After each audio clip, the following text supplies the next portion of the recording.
انا عند ظن عبدی بی، حضور یہ اللہ کا قول ہے حدیث قدسی میں کہ میرا بندہ میرے بارے میں جو کچھ گمان کرتا ہے میں وہی سلوک اس کے ساتھ کرتا ہوں۔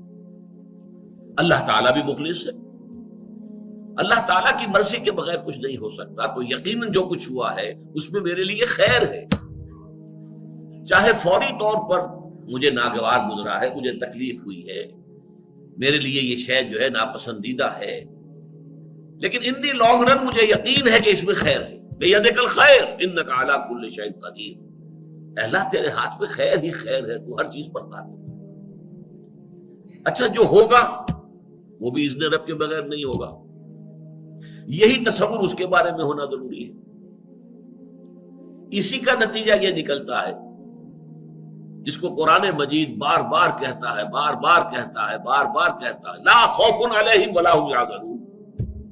کیا مطلب اس کا؟ نہ ان پر کوئی خوف ہے، نہ حزن سے دو چار ہوتے ہیں۔ عام طور پر یہ سمجھا جاتا ہے کہ یہ آخرت میں ہوگا، آخرت میں تو بتمام و کمال ہوگا، دنیا میں بھی ہوتا ہے۔ خوف کس بات کا بھائی؟ ہوگا وہی جو میرا رب چاہے گا، وہ میرا دوست ہے، میں اس کا ولی، وہ میرا ولی۔ الا ان اولیاء اللہ لا خوف علیہم ولا هم یحزنون، جو اللہ کے ولی ہوتے ہیں، اللہ کے دوست ہوتے ہیں، ان کے نہ کوئی خوف ہوتا نہ حزن ہوتا۔ خوف کس بات کا؟ ہوگا وہ جو اللہ چاہے گا، اور جو کچھ اللہ چاہے گا اس میں کوئی نہ کوئی خیر ہوگا، چاہے فوری طور پر مجھے نظر نہ آئے۔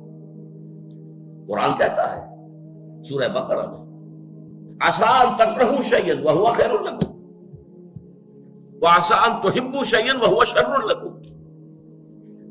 عین ممکن ہے کہ تم کسی چیز کو ناپسند کرو، درا حالے کہ اسی میں تمہارے لیے خیر ہو، اور عین ممکن ہے کہ تم کسی چیز کو پسند کرو، درا حالے کہ اس میں تمہارے لیے شر ہو۔ اللہ یعلم وانتم لا تعلمون، اللہ جانتا ہے تم نہیں جانتے۔ تم افعال و اعمال و احوال و واقعات کے ظاہر کو دیکھتے ہو، اس سے متاثر ہو جاتے ہو۔ اس کے پردے میں کیا مشیت اذنی ہے، کیا ارادہ خداوندی ہے، اس کے پشت پر کیا چیز ہے جو اللہ تعالیٰ کو مطلوب ہے، یہ ہمیں نظر نہیں آتا۔ وی آر شارٹ سائٹڈ، ہماری نگاہ جو ہے بس کچھ دور تک جاتی ہے، اس سے آگے نہیں جاتی۔